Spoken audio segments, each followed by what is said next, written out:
Here comes a new challenger!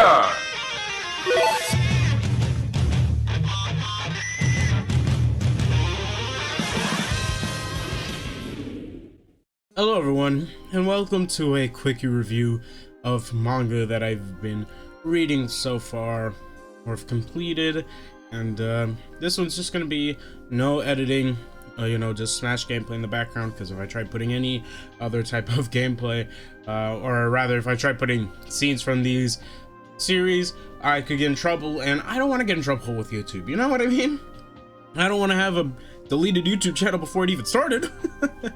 So yeah, we're just gonna talk about, well, manga that I've read, no script or anything, just my impressions of what I've been reading.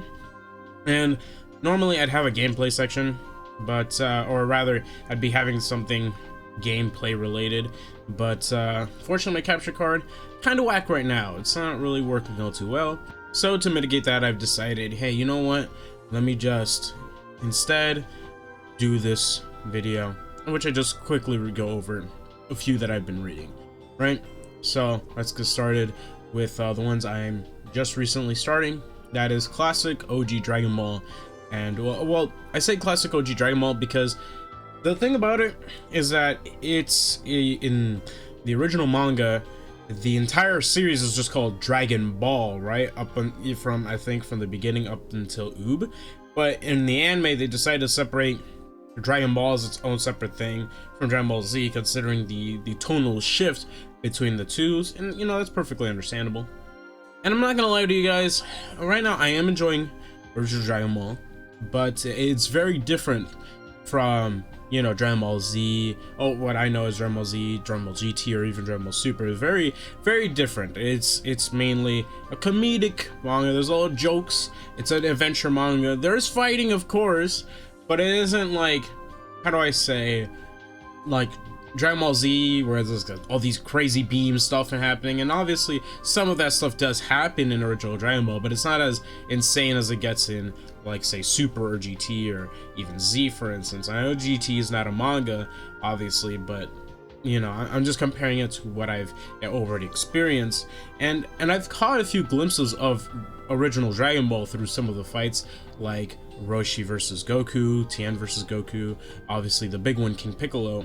But I've never actually gone through it myself, and I will say it's interesting. It's interesting to see something of Toriyama's past works, and I some of the jokes don't land for me, but some do, and I'd rather not explain the jokes because explaining jokes just make them sound bad, so I'm not gonna do that. Also, I should have stressed, I'm not gonna be spoiling. I'm just gonna be giving my general impressions without spoiling, all right? Just to be clear on that. But yeah, original Dragon Ball, very interesting. Another series I've recently started is HunterXHunter. I decided to do the manga. I know there's an anime. I know people recommend the anime. I don't care. I like viewing the original author's intentions. You probably heard that somewhere before, but it's true. Manga is, what the author intends, whereas anime is an adaptation of what's the author's intention, and at some points, the anime can get it wrong. It is possible. And so I don't really want to just like risk getting any negative impressions of something because of certain events or another. Now, that doesn't necessarily mean that anime is bad. No, there are scenes in anime that are definitely superior than their manga counterpart, and there are definitely things that anime can add that make the overarching story much more enjoyable, as I will get to with a couple of these series that I'm going to be talking about. But essentially, when it comes to HunterXHunter, a lot of friends wanted me to read it, so you know what, I'm reading it, I'm going through it. I haven't gone too far yet. I'm still where they're essentially trying to register or whatever, like they're trying to get to that tree. I was kind of stuck in between reading one other manga, so I kind of put it to the side for a second to read one other manga that I thought was over, and I'm gonna explain why I thought it was over. But anyways, moving on.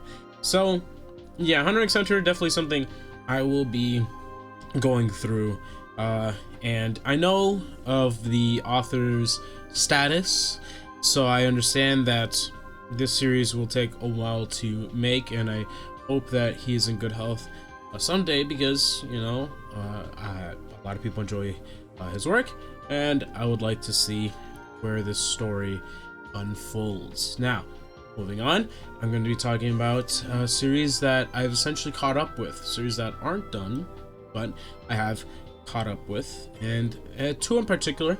One is One Piece. I've already made a whole video on One Piece, but just to quickly summarize my thoughts, because we are in Wano and it has been a few months since that video, I am enjoying Wano still. I have no issues with Wano at all, you know, without spoiling anything. Especially like the latest chapters have been very interesting for me, and I've been enjoying Wano very much.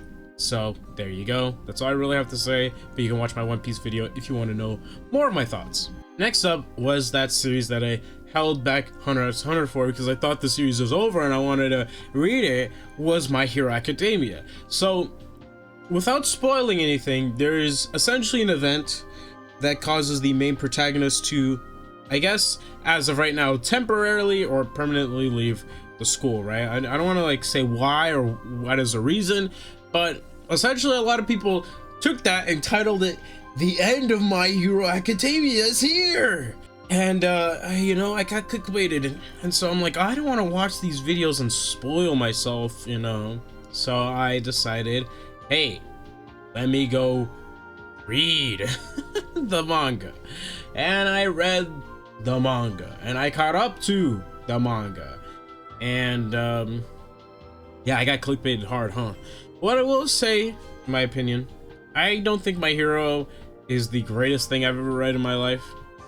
No, I definitely wouldn't say that, especially with manga that I'm currently keeping up with. It's not the greatest, but it's definitely really good. All right, I really like a lot of the characters, and you know, I definitely have a lot of favorite moments. As for, I guess I should say my favorite character, I haven't really said my favorite characters for the previous two series. And for original Dragon Ball, obviously it's like Goku. HunterXHunter, I have no character to attach myself to other than Gon. With One Piece, my favorite character is Luffy. I mean, I can't help it. I love the guy. And when it comes to My Hero, it's Lemillion. Oh my god, I love that Tintin looking character. I love him. He's easily become one of my favorite characters, just so quickly too. So yeah, I definitely love that character. He's great. But yeah, when it comes to manga, I've decided to essentially catch up on, and essentially I'm fully caught up on. It was those two. And lastly, for the final two series, I'll be talking about Beastars and Attack on Titan. Let's start with Beastars first, because that was the first ever manga series I've ever completed, and from start to finish.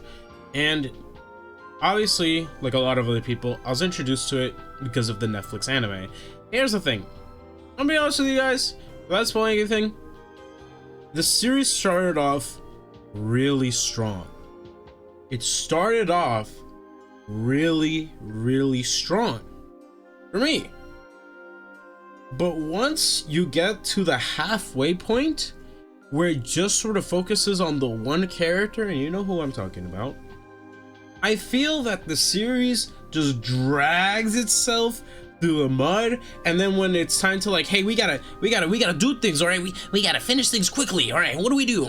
Okay, we're gonna rush certain sequences and pace things horribly at times, in my opinion, right? I personally believe that the ending was rushed in certain instances, and some things that were brought up in that final arc were never utilized at the end, by the way. Like, completely forgotten about. All right, you want to I'm sorry, I gotta say it, you know, you want to introduce this JoJo Stan looking thing, it's never brought back again, you know what I mean? Like I'm sorry, I had to say that. Right? It literally just shows up for like a second, right? Like, not for a second, obviously, it's only there for like a few panels, and that's it. It's never even utilized for essentially the final battle, right? There's a lot of things that I feel in that series that were never really followed up on, like a certain horse and his relationship to the back alley. You know, if you've watched the anime, you know what I'm talking about. There were just a lot of things that, like I said, it started off really strong for me, and just became super disappointing near the end. And that's unfortunate, because I don't hate it, I'm just disappointed. And for me, I feel I'd rather hate a manga than be disappointed in one, because that means I invested myself with these characters and such, and then I ended up not liking it. And some may say, well, just because you didn't like the ending doesn't mean that no one enjoyed the ending, and that's fine. But this is my opinion, and in my opinion, I felt that a lot of things were wasted. I felt that a lot of things were given time that eventually, you know, like you all have heard the saying of Chekhov's gun, you know, like as an example, say for instance, a character like with Dragon Ball, right? Say, oh, there's this thing you can fuse, like you can use this to fuse, and then so later on, you know, the character's fused, bada boom, you know, you got the gun now, boom, bada bang, right? Right, like you put a gun on the table, you know that gun is given emphasis, you know that gun's gonna be used later on in the series, or whatever you're watching or reading, whatever, you know what I'm saying, right? But the Beastars places the gun on the table like 100 times, and then that's it, the gun's right there, and when the credits roll, you're like, well, what about the gun there? No gun. You know what I mean? So I mean, hey, there is a gun. but that's what I feel a lot about Beastars, and Beastars is definitely one of those cases where I enjoyed the anime experience much more than I did the manga experience, because the anime is the reason why I ever bothered reading the manga in the first place. And I don't know, I felt like I wasted my time, honestly, you know? That's why disappointing manga for me is such a problem, because not only am I disappointed, but I felt like I wasted my time. I don't know, like that's but you know, I tried not to spoil too much, but you know, it is what it is. But the next series, which is Attack on Titan, I'll definitely not spoil anything, because that series just recently finished. All right, Attack on Titan has recently concluded. I don't want to spoil anything. So basically, Sonic the Hedgehog, no, I'm just playing.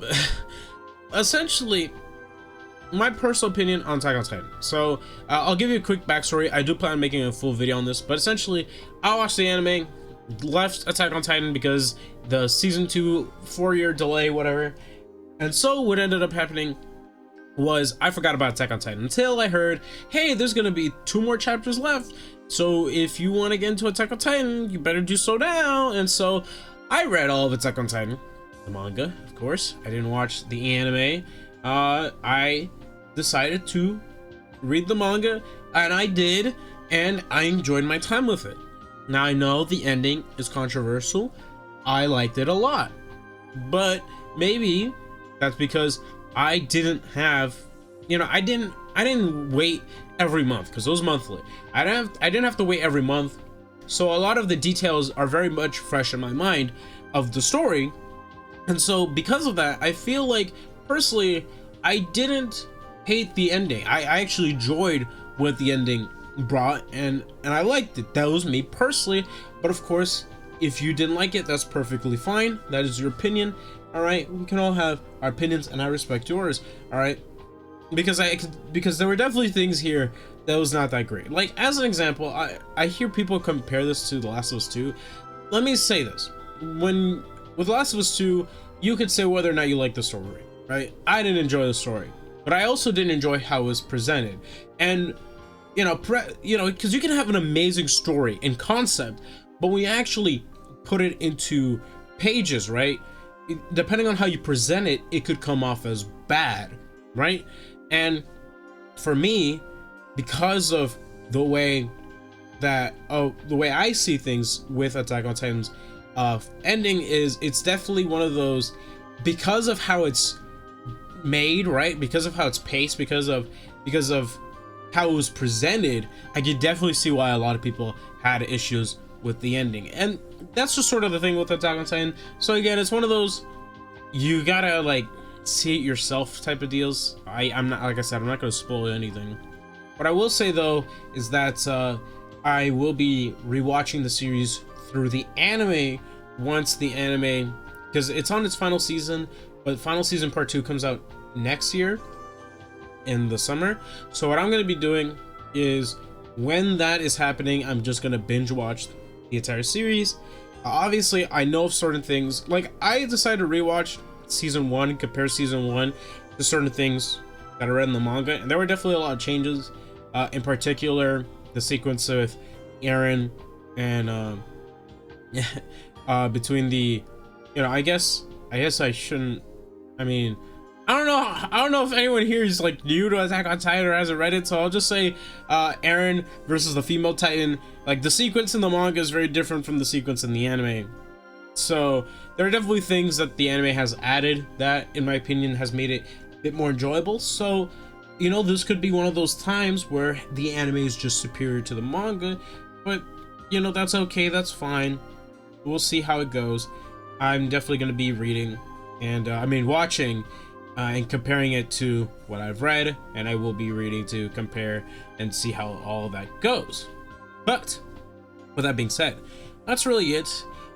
In terms of series that I decide I want to get into, essentially, like series that I've thought about actually trying out for myself and seeing for myself, there's not that many. I've been wanting to read all of original Yu-Gi-Oh! Because I know the original Yu-Gi-Oh! is built a little different, all right, compared to what 4Kids, especially. I know it's a little bit different. And Berserk was definitely one I'm interested in, but considering all the hiatuses, I definitely don't. I'm definitely gonna wait till like it's near its end to just catch up with all of that. In terms of shonen series, I'm just sort of waiting for part 8 of JoJo to finish, right? Or near its end, because I think it's still, part 8 is still going from what I remember.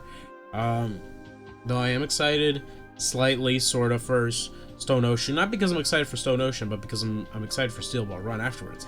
But yeah, and I really think that's about it in terms of series that I want to catch up on,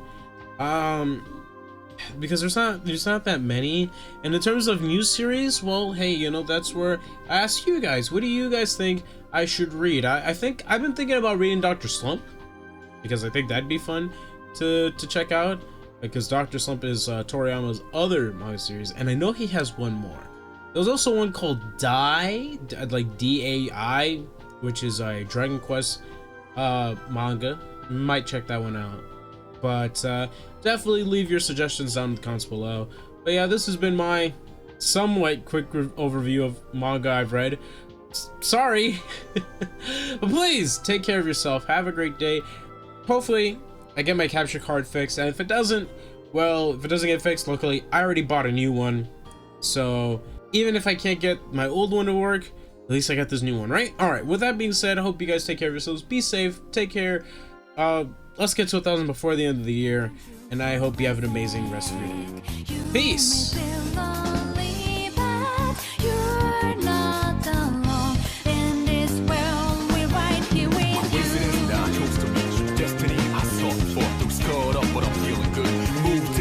Coming through, partner, we can do this right.